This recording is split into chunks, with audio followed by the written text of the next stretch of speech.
Welcome to education साक्षात्कार।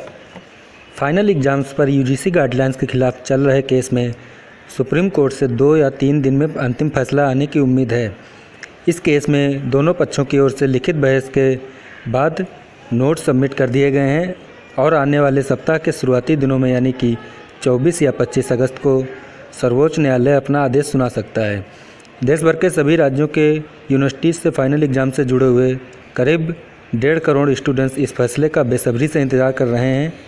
UGC के खिलाफ याचिका दायर करने वाले 31 स्टूडेंट्स के वकील एडवोकेट अलख आलोक श्रीवास्तव ने जानकारी शेयर करते हुए बताया कि उनकी ओर से सुप्रीम कोर्ट में रिटन सबमिशन दाखिल कर दिया गया है, जिसे कोर्ट ने ऑर्डर पर ले लिया है।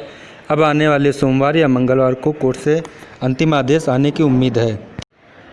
आप लोग ये ट्वीट देख सकते हैं जो कि एडवोकेट अलख आलोक श्रीवास्तव द्वारा किया गया है, जिसमें लिखा गया है कि मंडे या ट्यूसडे को सुप्रीम कोर्ट की ओर से आदेश आ सकता है और अपना फैसला सुप्रीम कोर्ट सुना सकता है। आपको बता दें कि माननीय सर्वोच्च न्यायालय ने इस मामले में 18 अगस्त को अंतिम सुनवाई हुई थी, जिसमें सभी पक्षों को 3 दिन में लिखित नोट दाखिल करने के आदेश जारी करते हुए सुप्रीम कोर्ट ने फैसला सुरक्षित कर लिया था।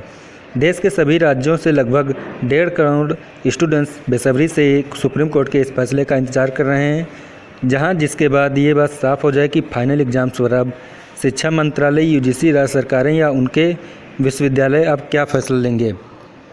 इस केस में स्टूडेंट्स की ओर से फाइनल एग्ज़ाम को सीधे सीधे कैंसिल करने की मांग की गई थी। इंटरमीडिएट स्टूडेंट्स की तरह पिछले साल या सेमेस्टर या सेशन के प्रदर्शन के आधार पर रिजल्ट बनाकर उनकी डिग्री जारी करने की मांग की गई थी। सुनवाई के दौरान यूजीसी ने हर बार ये स्पष्ट किया कि एग्ज़ाम्स कानूनी और संवैधानिक रूप से ज़रूरी हैं और बिना एग्ज़ाम्स के डिग्री का कोई मूल्य नहीं है। यूजीसी ने सभी कानूनी प्रावधानों को सुप्रीम कोर्ट के सामने रखते हुए स्पष्ट कर दिया था कि कोई यूनिवर्सिटी 30 सितंबर के बाद एग्ज़ाम कराने के लिए समय की मांग कर सकती है, लेकिन फाइनल एग्ज़ाम्स कैंसिल नहीं कर सकती। सुप्रीम कोर्ट ने इस केस में पिछली 2 सुनवाई के दौरान कई महत्वपूर्ण बातें कही थीं। कोर्ट ने कहा था कि यूजीसी को गाइडलाइंस बनाने और उसमें संशोधन करने का अधिकार है। कोर्ट ने कहा था कि यूजीसी गाइडलाइंस में एग्ज़ाम्स के आयोजन के तरीके सलाह रूपी हो सकते हैं, खुद एग्ज़ाम्स के संचालन का अधिकार नहीं। ये टिप्पणी कोर्ट ने मुंबई की ओर से यूजीसी गाइडलाइंस को एडवाइजरी बताने पर की थी। 18 अगस्त की सुनवाई के दौरान सुप्रीम कोर्ट ने एग्ज़ाम्स के मामले में कहा था कि स्टूडेंट्स अपना भला खुद तय नहीं कर सकते, संबंधित संस्था ही तय करेगी कि उनके हित में क्या है। छात्र ये तय करने में सक्षम नहीं है कि कोर्ट का मतलब ये था कि एग्ज़ाम्स पर बेहतर से बेहतर फैसला संबंधित अथॉरिटी ही कर सकती है, यानी कि यूजीसी ही कर सकती है।